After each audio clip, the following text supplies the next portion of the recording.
So before we start on this talk, let me set a scene. So it's 2:13 a.m. on an otherwise unremarkable Tuesday last October, and the access logs of a tiny peer-reviewed medical journal spike.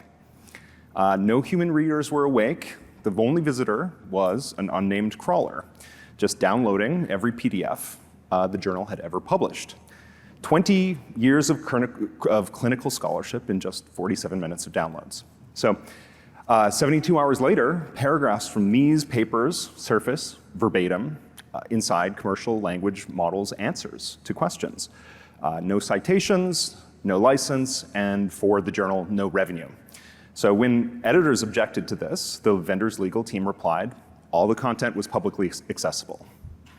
So incidents like this are no longer edge cases. They're the new baseline for academic publishing, journalism, and frankly, creative life on the web. So today, I want to explore a countermeasure. What if, instead of trying to stop these crawlers, we poison the data the crawler came to steal? All right, so there's 6 waypoints to guide this journey. We're going to start with the AI gold rush, where we explore how the appetite for data has absolutely exploded in the last few years.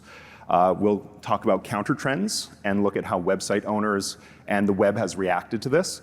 Then we'll get into new defenses. We'll introduce the subject of the talk here.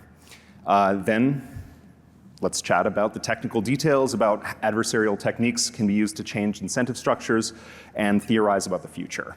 So with that, let's get started. The last, and I think we can narrow it down to 18 months, have looked like a data gold rush of historic proportions. Every AI lab, OpenAI, Anthropic, Meta, Google, et cetera, has unleashed fleets of crawlers whose only directive is to spider the entire internet and copy everything that isn't nailed down. And they were successful.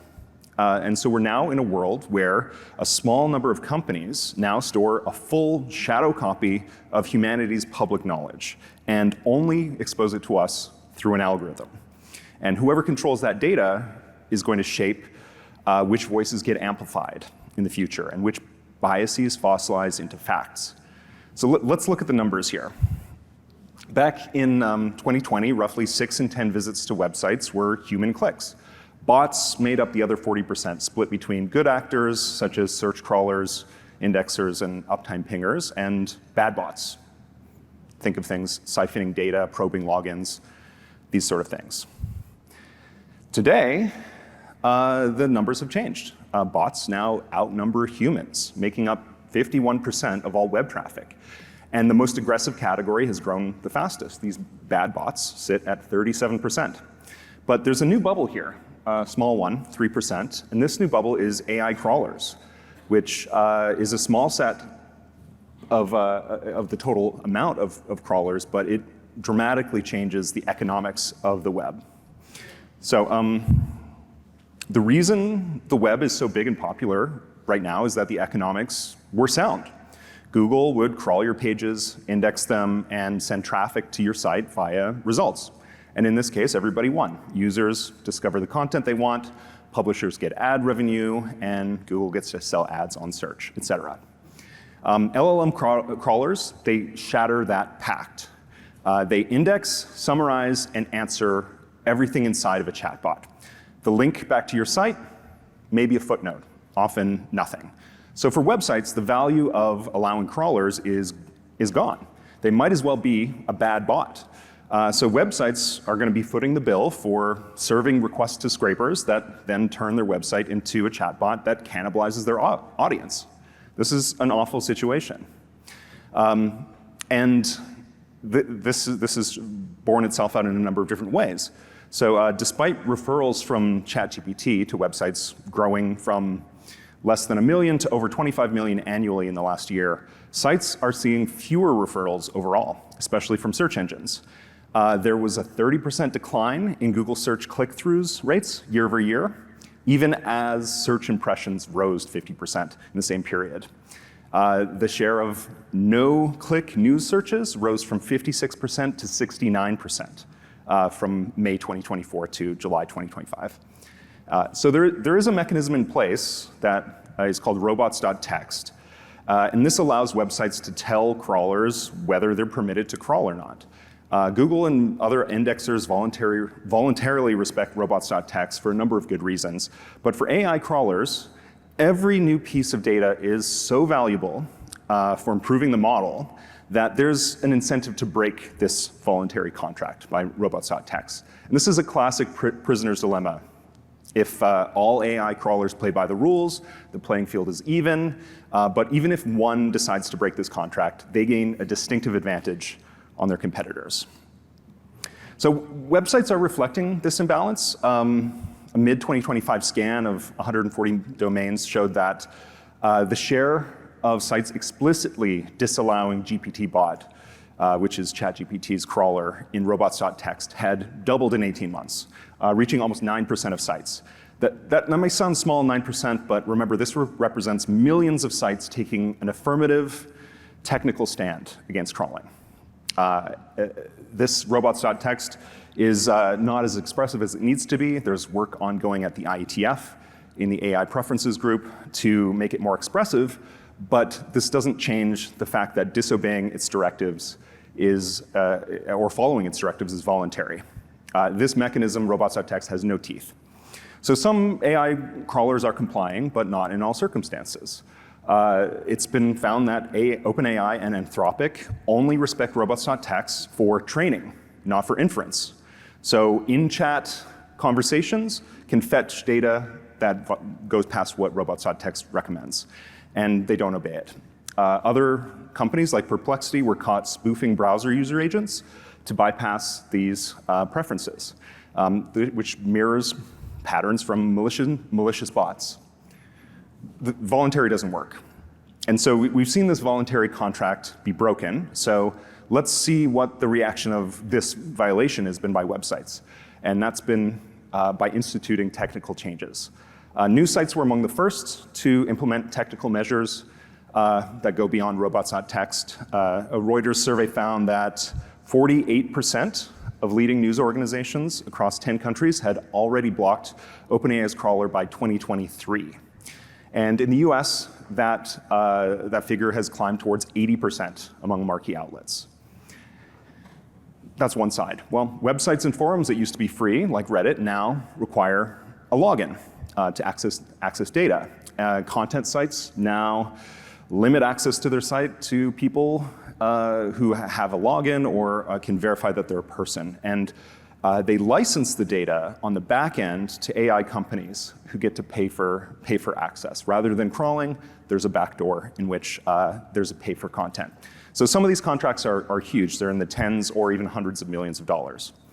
So a lot of the large sites have done this, but the long tail of websites is joining in, voluntarily or not.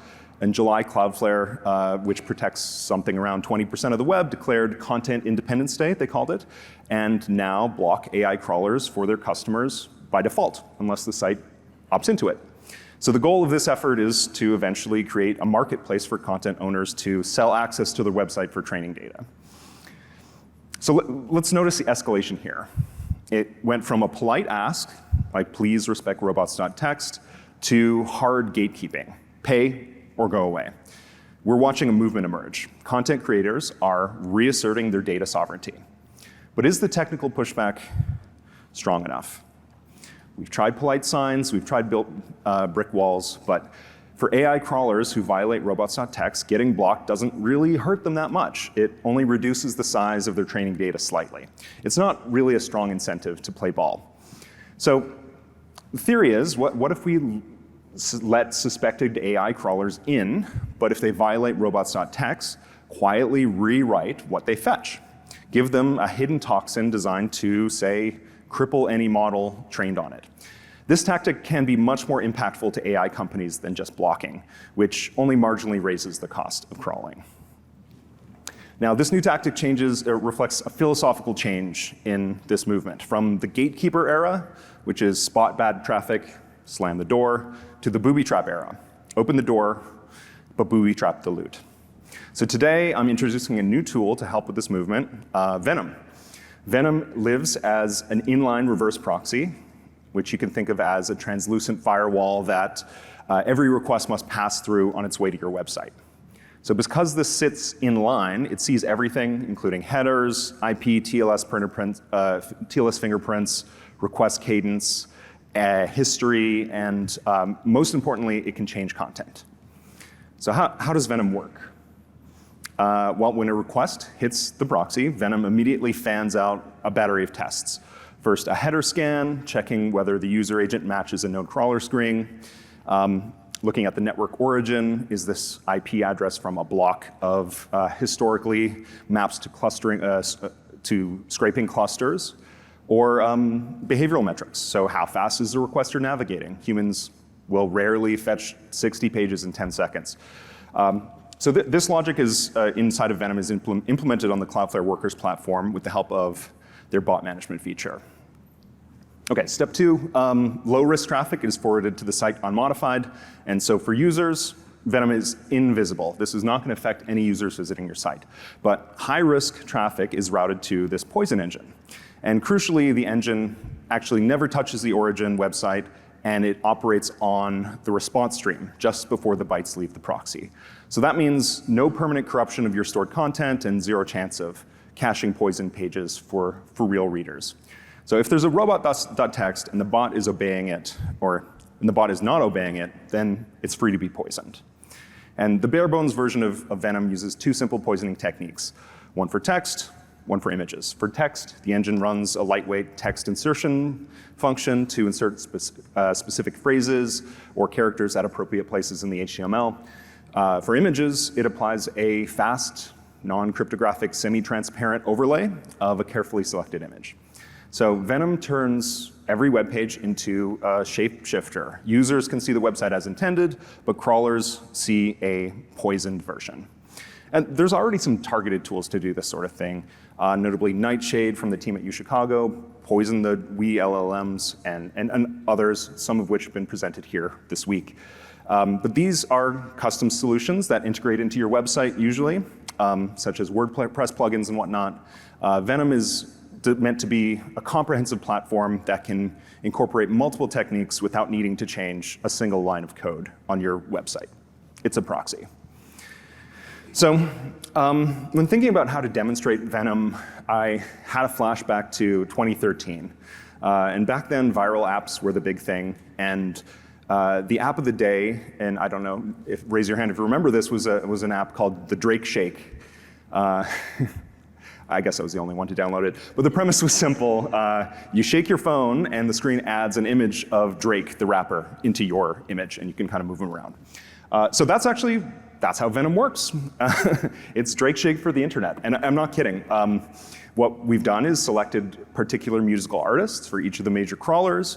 For OpenAI, images of Drake appear as ghosts in every image, and Drake lyrics pop up randomly in text. Anthropic is Kendrick Lamar, Microsoft is Jay-Z. You can go on from there. And so let's demonstrate this, and just a warning about the next slide. It's from a website here as seen by users. This is a well-known website. And this is what it would look with Venom as seen by Microsoft. So when our fingerprint engines tag a request as coming from Microsoft and violating robots.txt, every photo is augmented with a little ghost of Jay-Z and lyrics embedded into the page, such as allow me to reintroduce myself. And we're not hiding it. This is the crawler will slurp this up as a composite of the ordinary image and data and text, and humans will never see this version. And so this is for Microsoft. For example, this is Meta, where Travis Scott lyrics such as "The Highest in the Room" show up. So notice this website is not affiliated with Venom. This is just a demonstration.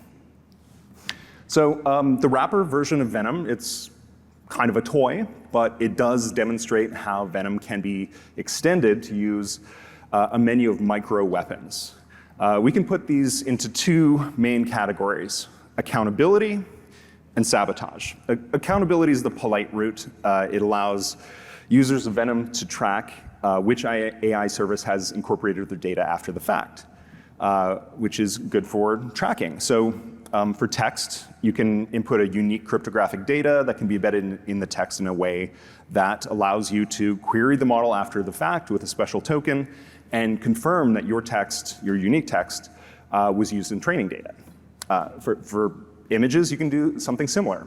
You can embed an invisible watermark that can be detected in image generation tools after the fact. So accountability is polite, but you can go beyond that with here with sabotage, which is the more aggressive option. But this allows Venom users to work together to damage the quality of models that violate robots.txt. So for images, there's been a lot of work here. Glaze and Nightshade, for example, demonstrated that you can add perturbations that nobody sees, and a vision model can interpret a cat as a dog, for example. And for text, you can inject tiny semantic flips, such as changing the date of somebody's birth or GDP numbers or something like that, which are all individually harmless, but collectively they can tilt the model's factual compass and accuracy. This is a very active area of research, as you can tell by some of the sessions we're having at USENIX Security this year. So accountability methods prove wrongdoing, while sabotage tools punish it. And together, they turn indiscriminate scraping into a high-risk gamble. Does this work? Well, the literature says yes. Zhang and al. Had a paper in 2024 that showed that only 0.1% of poison data will damage GPT-2 training QA accuracy by 35%. 1 to 2% of poison makes the model hallucinate completely outright. And they were able to replicate that with an open source project by Meta that's linked here. Nightshade and Fox proves the same thing for vision models, where under 500 perturbed images can flip prompt targets. And these are small models, obviously, but early replications on GPT 3.5 and Llama 2 confirm that this degradation actually scales to larger models. And note that this does not account for any anti-poisoning strategies implemented by these companies. So it's not known where the training data is used in new models comes from. We assume it comes from crawls and other things. But if Venom is deployed at a large enough scale in accountability mode, we may be able to find out. All right, so Venom's true power is not the poison itself. It's the economic terror that it inspires. So Venom flips this incentive landscape around from indiscriminate scraping being something that is valuable to becoming a liability. Cooperation between websites and AI companies becomes the economical path. And so this shift in the cost-benefit equation gives content creators negotiating power. And so everything we've discussed so far with Venom is designed for one strategic goal, and that's to bend the crawler's cost-benefit and curve until it flips negative. So a crawler operator used to enjoy free material. This is 2 or 3 years ago, a different world. Now they must budget for 3 painful contingencies because of poisoning, such as data sanitization pipelines, retraining cycles, and reputational fallout when users post screenshots or people are validating that the incorporation of poison content. And there may be legal costs as well associated with these, depending on the country and depending on digital rights and responsibilities there. So Venom, as said before, doesn't have to blanket poison the entire web to achieve this. A moderate, unpredictable amount of toxin can create enough uncertainty to flip that ROI curve, in theory. And once this math turns, many would-be scrapers will discover that respecting opt-outs or paying licensing fees is suddenly the cheaper path. So this is the crux of modern defense. We're not erecting impenetrable walls, we're reshaping incentives. So we plan on open sourcing Venom, but before we do, it's important to think through some of the risks. Today, there's no federal statute that says, thou shalt not feed false HTML to a scraper, or lying to a bot is not fraud against a person. However, there are laws on the books, like the CFAA, that could be interpreted in a way that puts operators of sites with Venom at risk. poisoning a model can be seen as a form of hacking. However, intent matters, and the intent of Venom is to defend sites against crawlers that are violating their expressed preferences. Tracing mode, accountability mode may be less risky than sabotage mode, but this hasn't been litigated in court, but it's been explored in legal papers, including by one of our previous speakers, Kendra Albert, yesterday. So don't take my advice on this. I'm not a lawyer. It's this is a fraud area, but there's also ethical considerations too. Something like Venom, like every piece of technology, is dual use. So Venom's no exception there. There is a risk that this platform could be leveraged for malicious reasons, like prompt injection, misinformation, and other sort of malicious things that we don't want to propagate over the internet. So which direction will we go as a society? Venom, it wasn't designed to make the web toxic forever. It's more of a bargaining chip. It's calculated leverage. It's pressure calibrated to force an honest talk or honest conversation about consent, compensation, and the hidden price tag on free intelligence. And the sooner crawlers value consent over conquest, the sooner we can put away the poison and rebuild trust. So if crawlers keep freeloading, Venom-like tactics are going to scale up. Scrapers will leverage more and more techniques from malicious bots to get past them, and will spiral into a perpetual cat and mouse game that could culminate in a full-blown arms race, which is an adversarial slog where truly nobody wins. So if I were to give some advice to people in the room working in this area, if you're an AI builder, architect pipelines that honor the humans behind the data. This will be very helpful. For publishers, deploy tools, negotiate licenses, demand better from the internet. For policymakers, write rule. I'm not going to recommend a particular policy advice here, but write rules that reward cooperation before escalation, if you can. And so if we reach this convergence and we look back and realize that Venom, it really wasn't about poisoning the web, but it's more about restoring the health of an ecosystem we all share. And so with that, thank you very much. I'll take some questions.